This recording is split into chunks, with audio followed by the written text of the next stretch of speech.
Ya baik, di kesempatan kali ini saya atas nama Samion Ratulele dengan NPM 21710004300019. Di kesempatan kali ini saya akan mempresentasikan materi kami yang berjudul problematika sosial dan penanggulangan yang ada di kota. Kita lihat yang pertama, pengertian problematika. Menurut Kamus Besar Bahasa Indonesia, problematika atau masalah adalah suatu kendala atau persoalan yang harus dipecahkan. Yang kedua, sosial. Menurut Rhodes bahwa sosiologi adalah ilmu yang mempelajari hubungan antara manusia dalam kelompok-kelompok. Terus yang ketiga, problematika sosial atau masalah sosial. Masalah sosial merupakan suatu ketidaksesuaian antara unsur-unsur kebudayaan atau masyarakat yang membahayakan kehidupan kelompok sosial. Ada juga pengertian masalah sosial menurut para ahli, diantaranya Robinson dan Weinberg.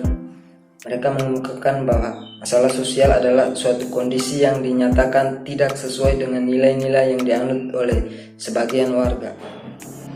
Terus kota atau perkotaan itu adalah suatu wadah dari berbagai aspek kehidupan yang sangat kompleks.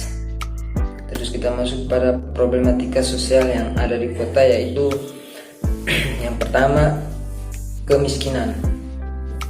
Pengertian kemiskinan menurut Usman, kemiskinan adalah kondisi kehilangan sumber-sumber pemenuhan kebutuhan dasar yang berupa pangan, sandang, papan, pendidikan, dan juga kesehatan.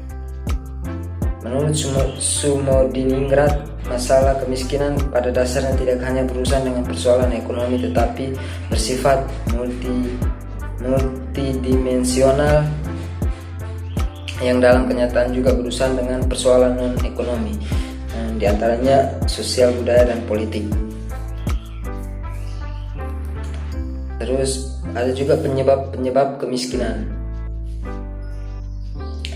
Menurut Sumodiningrat, penyebab kemiskinan yang dilihat dari bentuk kemiskinannya, kemiskinan terdiri atas kemiskinan natural, kultural, dan struktural.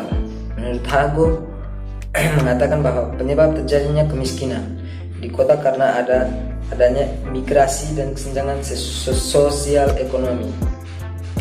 Dan yang terakhir, menurut Sitorus menjelaskan faktor penyebab kemiskinan terdiri atas dua, yaitu kemiskinan alami dan kemiskinan buatan. Terus ada juga ciri-ciri kemiskinan. Menurut Sitorus, kemiskinan memiliki ciri-ciri. Yang pertama, tidak mempunyai faktor produksi. Terus yang kedua, tidak memiliki kemungkinan untuk memperoleh aset produksi dengan kekuatan sendiri. Terus yang ketiga, tingkat pendidikan rendah. Dan yang keempat, waktu tersita habis untuk mencari nafkah sehingga tidak ada waktu untuk belajar. Terus yang kelima, banyaknya hidup di kota berusia muda tapi tanpa skill. Ada juga jenis-jenis kemiskinan. Ada 4 bentuk kemiskinan, adalah yang pertama, kemiskinan absolut. Terus kedua, kemiskinan relatif. Ketiga, kemiskinan struktural. Keempat, kemiskinan kultural. Terus yang kita masuk yang kedua, yaitu kejahatan atau kriminal. Pengertian kejahatan.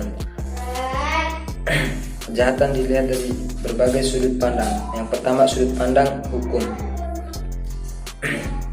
yaitu batasan kejahatan dari sudut pandang ini adalah tingkah laku yang melanggar hukum pidana. Terus yang kedua, sudut pandang masyarakat, itu adalah setiap perbuatan yang melanggar norma-norma yang masih hidup di masyarakat. Terus ada juga faktor penyebab terjadinya kejahatan. Ada beberapa teori yang menjelaskan faktor penyebab terjadinya kejahatan, yaitu diantaranya teori klasik, teori neoklasik, teori kartografi atau geografi, terus teori sosialis, teori lingkungan, teori fisiologis, Dan terakhir teori NKK atau niat tambah kesempatan sama dengan terjadinya kejahatan. Ada juga problema lagi diantaranya yaitu kenakalan remaja. Pengertian kenakalan remaja itu ada juga beberapa para ahli yang mengungkapkan diantaranya menurut Simanjuntak,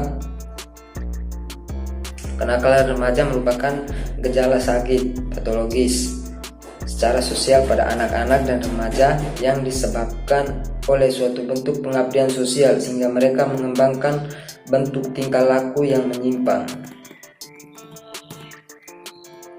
Terus menurut psikolog Bimo Waljito yang mengemukakan kenakalan remaja merupakan perbuatan yang dilakukan oleh orang dewasa. Perbuatan itu merupakan perbuatan kejahatan. Ada juga faktor-faktor yang menyebabkan terjadinya kenakalan remaja, di mana faktor itu dilihat dari faktor. Ada dua, yaitu faktor internal, faktor eksternal. Terus ada juga penyebab terjadinya kenakalan. Kartini Kartono menjelaskan ada 4 teori yang menjelaskan penyebab terjadinya kenakalan remaja, di mana diantaranya yaitu yang pertama teori biologis, kedua teori psikogenis, ketiga teori sosiogenis, dan keempat teori subkultur. Di mana problematika yang selanjutnya problematika sosial yang ada di kota yaitu pengangguran. Menurut Badan Pusat Statistik, dalam indikator ketenagakerjaan, pengangguran merupakan penduduk yang tidak bekerja tetapi sedang mencari pekerjaan atau sedang mempersiapkan suatu usaha baru. Ada juga beberapa pengertian tentang pengangguran yang dikemukakan oleh para ahli,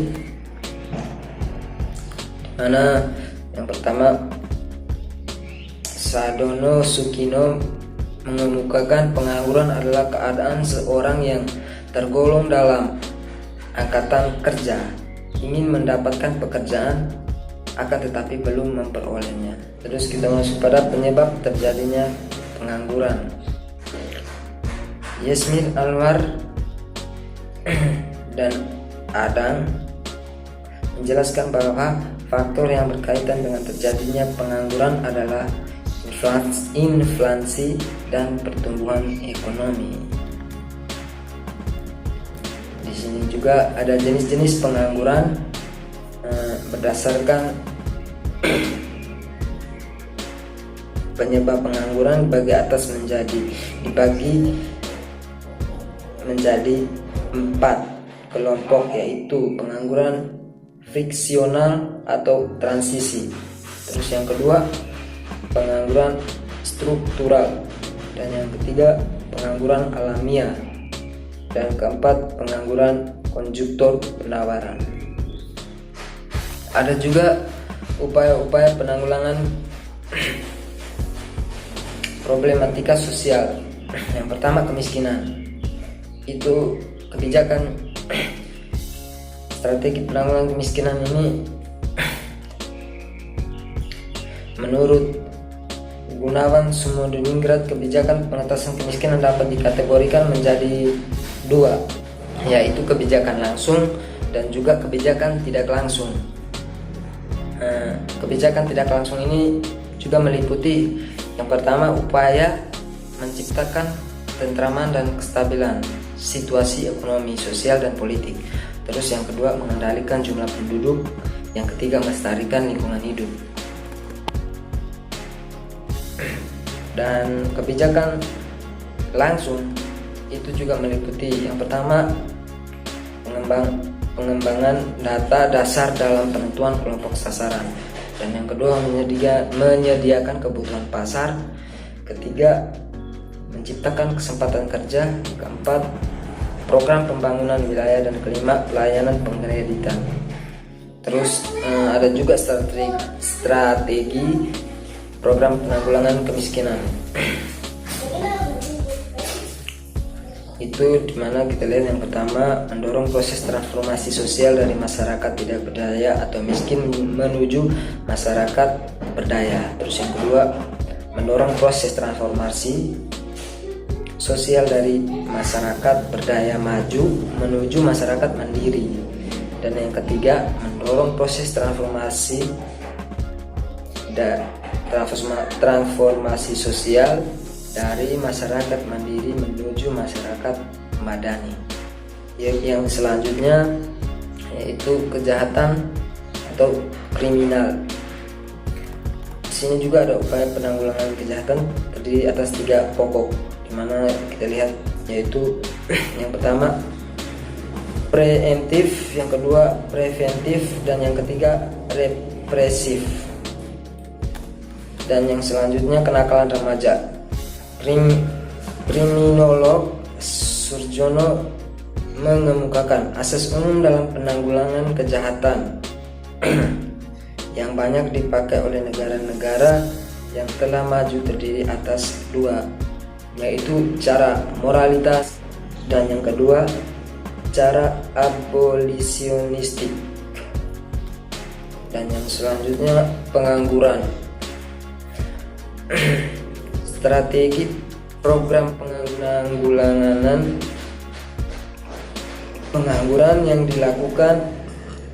dilakukan oleh pemerintah antaranya yang pertama strategi penguatan isi permintaan tenaga kerja, dan kedua strategi sisi penawaran tenaga kerja, dan yang ketiga strategi menjembatani secara efektif kebutuhan permintaan dan penawaran tenaga kerja.